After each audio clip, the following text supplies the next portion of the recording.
Së pari është tejet e rëndësishme që Kuvendi i Republikës së Kosovës të konstituohet sa më parë. Siç e keni parë, në gjykimin e gjykatës kushtetuese, thuhet që Kuvendi i Republikës së Kosovës duhet të konstituohet brenda afatit prej 30 ditëve. Ndonë se kjo nuk ka qenë çështje që e ka adresuar OAK-ja dhe PDK-ja e LDK-ja kur e kanë kontestuar Komisionin për votimin e fshehtë në gjykatën kushtetuese, megjithatë, gjykata kushtetuese ka dalë jashtë kërkesës dhe ka përcaktuar tashmë një afat kohor. Në këtë drejtim, jo brenda 30 ditëve, por Kuvendi i Republikës së Kosovës është dashur që të konstituohet po atë ditë, pra më 15 prill, kur edhe është thirrë seanca e parë konstituive. Por çfarë kemi parë gjatë gjithë kësaj kohe është mungesë e vullnetit, mungesë e përgjegjësisë politike, por natyrisht edhe publike dhe shkelje e Kushtetutës së Republikës së Kosovës. Ne kemi qenë të hapur që të marrim pjesë në takimet që i ka ftuar presidenti Osmani, ndonse tani kemi pasur vetëm një takim dhe të tjera do ndodhin gjatë ditëve në vijim.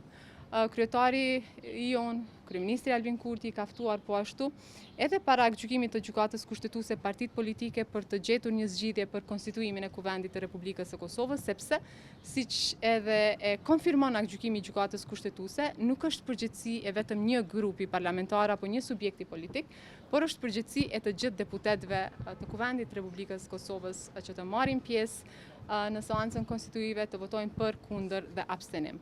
Por fatkeqësisht deputetët e opozitës nuk po votojnë, pra ne nuk themi asnjëherë që duhet të votojnë për, por nuk po votojnë as për, as kundër dhe as nuk po abstenojnë. Prandaj ne jemi të gatshëm që të marrim pjesë në takimet e radhës të ftuara nga presidenti Osmani. Nuk përjashtojmë asnjëherë që të ketë takime që ftohen edhe nga kryetari Kurti, duke qenë që edhe gjykimi i gjykatës kushtetuese obligon partinë e parë që të thras takime dhe me qëllim të konstituimit të Kuvendit të Republikës Kosovës, por ajo çfarë doja të shtoja është që është e pakuptim që të shkosh në takim dhe të mos bësh asnjë lëvizje.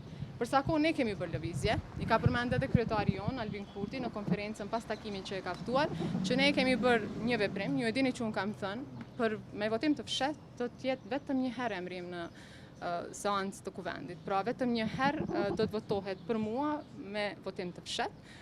Dhe nëse unë nuk i marr 61 vota, të paktën nga deputetët e Kuvendit, unë tërhiqem nga kandidatura. Ka qenë qëndrim i njëanshëm, por që është mbështetur ose është respektuar edhe nga kryetari Kurti edhe nga lëvizja vetëvendosje. Dhe e dyta, si kompromis, ne kemi thënë që le ta bëjmë një marrëveshje, rrëzojmë bashkarisht, pra edhe vetëvendosje merr pjesë në këtë votim për rrëzimin e komisionit për votimin e fshehtë dhe pastaj merremi vesh për kryetarin dhe nënkryetarët. Nuk ka kuptim që të thuhet se nuk është emër i përshtatshëm Albulena, por në anën tjetër të thonë që ne do e propozojmë për nënkryetar të Kuvendit.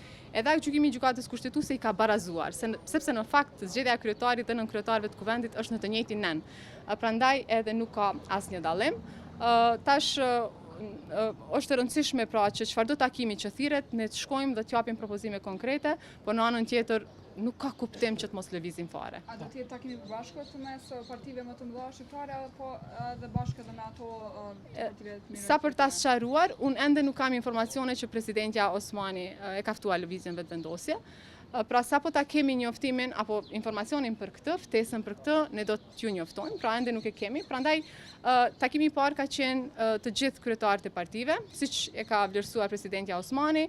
Aty janë përmendur që do të ketë takime edhe të ndara, veç me liderët kryetarët e partive politike, por ne do të shkojmë në të dyja variantet sepse kemi jashtëzakonisht interes që ta konstituojmë Kuvendin sa më parë në mënyrë që pastaj të vazhdojmë me procedurat për zgjedhjen e qeverisë. Zona Xhiova, keni ndonjë koment për skandalin e Noa Energy Trade? Është një prej 8 kompanive më të mëdha në Kosovë. Unë t'inkurajoj që ti përcjellësh deklarimet e ministrës Artane Rizvanolli dhe ka çarkullim dhe jashtëzakonisht madh. Secilit zyrtar të qeverisë. Unë i besoj prononcimeve edhe të institucioneve publike, qeverisë dhe institucioneve tjera publike dhe jo shpifjeve mediale dhe të tjera si këto. Nëse ka rast që duhet hetuar, janë institucionet e drejtësisë që e bëjnë dhe jo ministri i drejtësisë. Ajo duket skandaloze që s'ka zyre fare një kompani kaq e madhe.